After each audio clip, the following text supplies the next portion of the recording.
हमारा पिछला टॉपिक था वो था ड्राउट्स। अब हमारा अगला टॉपिक है landslides. Have you ever read about the blocking of roads to Srinagar और disruption of the railway services by stones falling on the Konkan railway track? आपने कभी पढ़ा होगा कि किस तरीके से श्रीनगर तक जाने वाली रोड जो है वो ब्लॉक हो गई है, या जो रेलवे सर्विसेज हैं उनमें भी मुश्किल आ रही है क्योंकि पत्थर जो है कोंकण रेलवे ट्रैक पर गिर गए हैं। It happens due to the landslide which is the rapid slide of large mass of bed rocks. ये वजह होती है लैंडस्लाइड के कारण होता है, जिसमें बहुत बड़ा जो हिस्सा बेड रॉक्स का है वो सड़क के नीचे आ जाता है। Disasters due to landslides are in general far less dramatic than due to earthquake, volcanic eruptions, tsunamis and cyclones, but their impact on the natural environment and national economy is no way less severe. जो तबाही landslides की वजह से आती है वो काफी कम नाटकीय होती है जो अर्थक्वेक्स, वोल्केनिक इरप्शन, सुनामी और साइक्लोन की वजह से होती है, लेकिन हाँ, इसका भी असर जो नेचुरल एनवायरनमेंट पे या नेशनल इकोनॉमी पे कम नहीं पड़ता। Unlike other disasters that are sudden, unpredictable and are largely controlled by macro or regional factors, landslides are largely controlled by highly localized factors. बाकी और जो डिजास्टर्स होते हैं वो अचानक से हो जाते हैं, अनप्रेडिक्टेबल होते हैं और वो मोस्टली कंट्रोल होते हैं जो रीजनल फैक्टर्स हैं उनकी वजह से। लेकिन लैंडस्लाइड्स जो है वो ज्यादातर लोकलाइज्ड फैक्टर्स की वजह से ही होती हैं। Hence, gathering information and monitoring the possibilities of landslide is not only difficult but also immensely cost intensive. इसीलिए जो पॉसिबिलिटी है कि क्या कहते हैं इंफॉर्मेशन इकट्ठी करी जाए, मॉनिटर किया जाए कि कहाँ का लैंडस्लाइड पॉसिबल है, वो इतनी आसान नहीं है, बहुत मुश्किल है और साथ ही साथ बहुत ज्यादा कॉस्ट आती है। It is always difficult to define in a precise statement and generalise the occurrence and behaviour of landslide. बहुत मुश्किल है कि हम एग्जैक्टली बता सकें कि कहाँ पर लैंडस्लाइड होगी और किस तरह की होगी। However, on the basis of past experience, frequency and certain causal relationships with the controlling factors like geology, geomorphic agents, slope, land use, vegetation cover and human activities, India has been divided into number of zones. वैसे अगर देखा जाए जो past अनुभव है उनके आधार पर frequency जो तीव्रता होती है या जो जनरल रिलेशनशिप है, जिस तरह की कंट्रोलिंग फैक्टर्स हैं वहां पर, जियोलॉजी कैसी है, जियोमॉर्फिक एजेंट्स कौन से हैं, स्लोप है, लैंड का इस्तेमाल कैसा हो रहा है, वेजिटेशन कवर कैसा है, या ह्यूमन एक्टिविटीज के आधार पर इंडिया को हम कुछ जोन्स में बांटते हैं। पहला है लैंडस्लाइड वल्नरेबिलिटी जोन्स में very high vulnerability zone, highly unstable, relatively young mountain areas in Himalayas and Andaman and Nicobar, high rainfall regions with steep slopes in the western Ghats and Nilgiris, the northeastern regions, along with areas that experience frequent ground shaking due to earthquakes, and the areas of intense human activities, particularly those related to construction of roads, dams, are included in this zone. जहाँ बहुत ज्यादा possibility होती है landslides की, उसमें वो इलाके आते हैं खास तौर से जो बिल्कुल बहुत ज्यादा अस्थिर होते हैं, यंग माउंटेनियस एरियाज हैं जो कि हिमालय या अंडमान निकोबार में हैं, जहाँ बहुत ज्यादा बारिश होती है, बहुत ही ज्यादा ढलान वाले स्लोप्स होते हैं जैसे वेस्टर्न घाट से नीलगिरीज में है, नॉर्थ ईस्टर्न रीजन्स में जहाँ पर, या उन इलाकों में जहाँ पर बहुत ज्यादा धरती के हिलने की वजह से भूकंप आते हैं या बहुत ज्यादा ह्यूमन गतिविधियां हैं, जैसे रोड्स बनवाई जा रही हैं, डैम्स बनवाए जा रहे हैं, ऐसे जगहों पे लैंडस्लाइड्स के चांसेस ज्यादा होते हैं। High vulnerability zone, areas that have almost similar conditions to those included in the very high vulnerability zone are also included in this categories. वो इलाके जिनकी बिल्कुल सिमिलर कंडीशंस होती है जैसे वेरी हाई वल्नरेबिलिटी जोन में थी, वो भी इस हाई वल्नरेबिलिटी जोन में आती है। The only difference between the two is the combination, intensity and frequency of the controlling factor. सिर्फ फर्क जो है दोनों के बीच में वो ये है कि कॉम्बिनेशन, इंटेंसिटी और फ्रीक्वेंसी जो कंट्रोलिंग फैक्टर्स की है वो कैसी है। All the Himalayan states and the states from the northeastern regions except the plains of Assam are included in the high vulnerability zones. सारे जो हिमालयन स्टेट्स हैं या वो स्टेट्स जो कि नॉर्थ ईस्टर्न रीजन के हैं, बस खाली असम के प्लेन्स को छोड़ दिया जाए तो ये सब हाई वल्नरेबिलिटी जोन में आते हैं। फिर है moderate to low vulnerability zone, areas that receive less precipitation such as trans-Himalayan areas of Ladakh and Spiti, undulated yet stable relief, and low precipitation areas in the Aravalli, rain shadow areas in the western and eastern Ghats, and Deccan Plateau also experience occasional landslides. अब वो areas जहाँ पर कम precipitation होता है जैसे trans Himalayan areas है, लद्दाख के, स्पीति के, या अंडुलेटेड एरियाज जो है फिर भी स्टेबल हैं, जो रिलीफ है वो बिल्कुल स्टेबल है, उबड़ खाबड़ है लेकिन फिर भी स्टेबल है। लो प्रेसिपिटेशन एरियाज जो कि अरावली में है, रेन शेडो एरियाज वेस्टर्न या ईस्टर्न घाट्स में और डेक्कन प्लेट्यू के, यहाँ पर बहुत कभी कदाक स्लाइट लैंडस्लाइड्स होती हैं। Landslides due to mining and subsidence are most common in the states like Jharkhand, Odisha, Chhattisgarh, Madhya Pradesh, Maharashtra, Andhra Pradesh, Karnataka, Tamil Nadu, Goa and Kerala. वो लैंडस्लाइड्स जो माइनिंग और सब्सिडेंस की वजह से होती हैं, वो ज्यादातर इन स्टेट्स में बहुत आम बात है। Other areas, the remaining parts of India, particularly the states like Rajasthan, Haryana, Uttar Pradesh, Bihar, West Bengal, Assam, and coastal regions of the southern states are safe as far as landslides are concerned. बाकी और जो बचे हुए states हैं India के, खासतौर से Rajasthan, Haryana, Uttar Pradesh, Bihar, waste Bengal, Assam या कोस्टल रीजन्स जो है सदर्न स्टेट्स के, ये सेफ हैं लैंडस्लाइड्स के मुकाबले। Consequences of landslides. Landslides have relatively small and localized areas of direct influence, but roadblock, destruction of railway lines, and channel blocking due to rock falls have far-reaching consequences. वैसे देखा जाए तो landslide जो है उसी जगह ज्यादा असर करती हैं जहां पर वो एकदम से आके गिर जाती हैं, लेकिन अगर रोड ब्लॉक हो जाए, रेलवे लाइंस जो है वो बर्बाद हो जाएं, या जो चैनल्स ब्लॉक हो जाते हैं रेलवे के रॉकफॉल की वजह से, इनका बहुत बुरा असर होता है।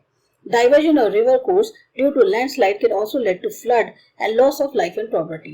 अब अगर पानी के बीचों बीच जो है वो आके गिर जाए पत्थर, तो क्या होगा? जो नदी की धारा है उसका रास्ता बदल जाएगा।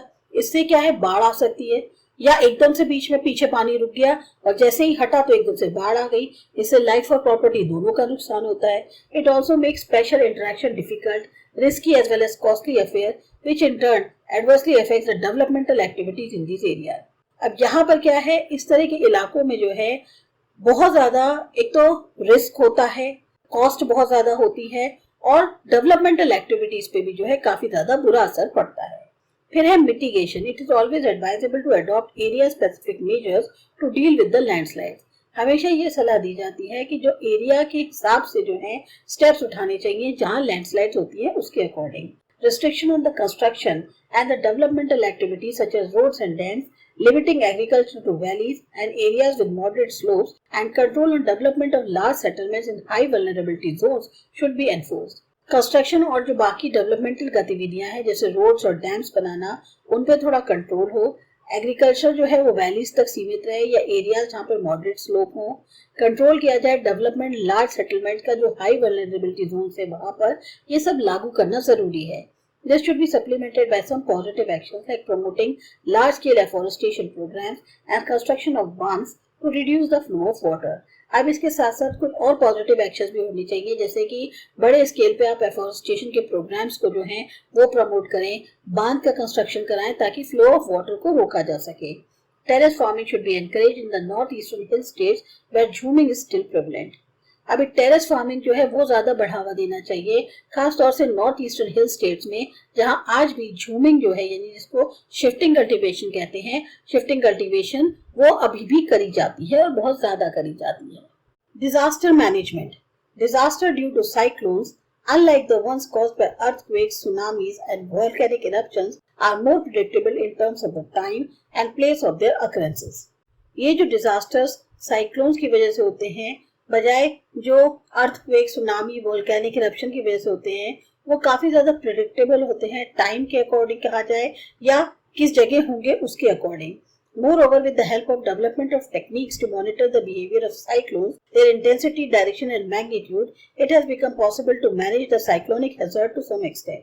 जिस तरह की आजकल की टेक्नोलॉजी है, नई टेक्निक्स डेवलप हो गई है, इसकी मदद से एटलीस्ट साइक्लोन का बिहेवियर मॉनिटर करना आसान होता है, कितनी तीव्रता है, किस डायरेक्शन में है, किस मैग्नीट्यूड से आ रहा है, तो काफी हद तक साइक्लोनिक हैजर्ड को कंट्रोल किया जा सकता है, मैनेज किया जा सकता है। Construction of cyclone shelters, embankments, dikes, reservoirs, and afforestation to reduce the speed of the winds are some of the steps that can help in minimizing the damage. अगर साइक्लोन शेल्टर्स बनवा दिए जाएं, एम्बेकमेंट्स कर दें, डाइक्स, रिजर्वायर्स, एफोरेस्टेशन करा जाए, तो काफी हद तक जो हवाओं की स्पीड है उसको रोका जा सकता है, कम किया जा सकता है, और जिससे जो ये कदम है जिससे जो डैमेज है, तबाही है, वो कम होगी। However, increase in the loss of life and property in countries like India, Bangladesh, Myanmar in successive storms is largely due to high vulnerability of their population residing in the coastal areas. बहुत ज्यादा जो life का या property का loss होता है इन countries में, जैसे कि बांग्लादेश, इंडिया, म्यांमार है, इन जब ये तूफान आते हैं तो इस वजह से होता है क्योंकि जो पॉपुलेशन है वो बहुत ज्यादा कोस्टल रहती है।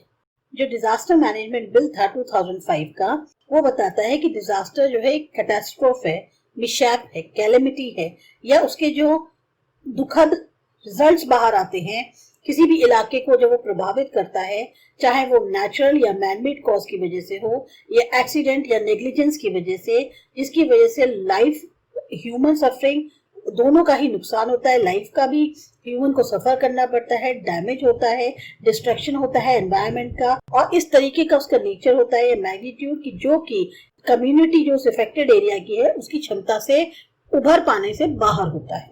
Conclusion. On the basis of the above discussion, it can be concluded that disasters can be natural or the results of the human activities, and all the hazards need not turn into disasters, since it is difficult to eliminate disasters, particularly natural disasters.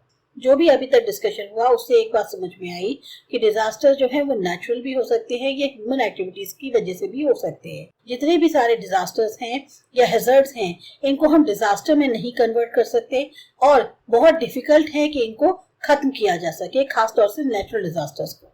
Then the next best option is mitigation and preparedness. तो सबसे अच्छा तरीका यही है कि इनको कम किया जा सके और इनके लिए तैयार रहा जाए। There are 3 stages involved in the disaster mitigation and management. अब 3 stages हैं जो कि disaster mitigation और management में involved हैं। Pre-disaster management involves generating data information about the disasters.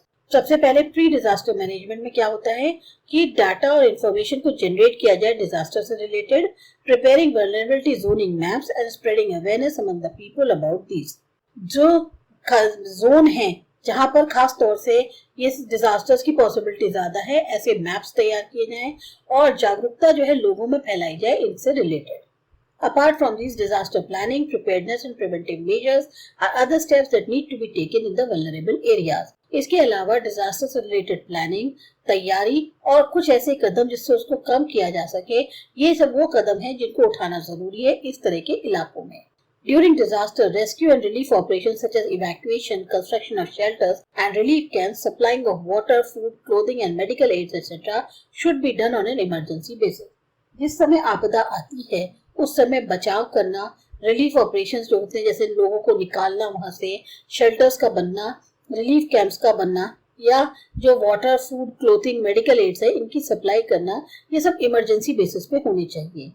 Post disaster operations should involve rehabilitation and recovery of victims. Disaster के बाद जो ऑपरेशंस किए जाएं, जो भी काम किए जाएं, उसमें जो है सबसे पहले जो विक्टिम्स है उनको बसाना और उनको उससे उबारना। It should be also concentrate on capacity building in order to cope up with the future disasters if any. और ये डिपेंड करना चाहिए या ये जो है कैपेसिटी पर निर्भर करता है, कैपेसिटी बिल्डअप होना चाहिए ताकि आगे आने वाले जो डिजास्टर्स हैं उनसे निपट पाए अगर कोई होता है तो।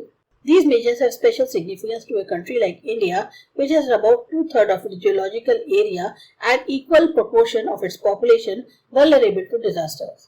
ये जो कदम है ये खास तौर से बहुत महत्वपूर्ण है हमारी कंट्री के लिए, इंडिया के लिए, यहाँ पर 2/3 जो उसका ज्योग्राफिकल एरिया है और उतनी ही मात्रा में उसकी पॉपुलेशन जो है वो पूरी तरह से प्रोन है या वल्नरेबल है डिजास्टर्स के लिए। Introduction of the Disaster Management Bill 2005 and establishment of National Institute of Disaster Management are some examples of the positive steps taken by the Government of India. ये जो डिजास्टर मैनेजमेंट बिल लाया गया 2005 का और जो establishment हुआ national institute of disaster management का, ये कुछ एग्जांपल्स है जो एक पॉजिटिव तौर पे कदम उठाए गए हैं गवर्नमेंट ऑफ इंडिया के द्वारा। तो ये था आपका चैप्टर, आपको अच्छा लगा, समझ में आया, सब्सक्राइब करो हमारा चैनल आसा एजुकेशन। बाय।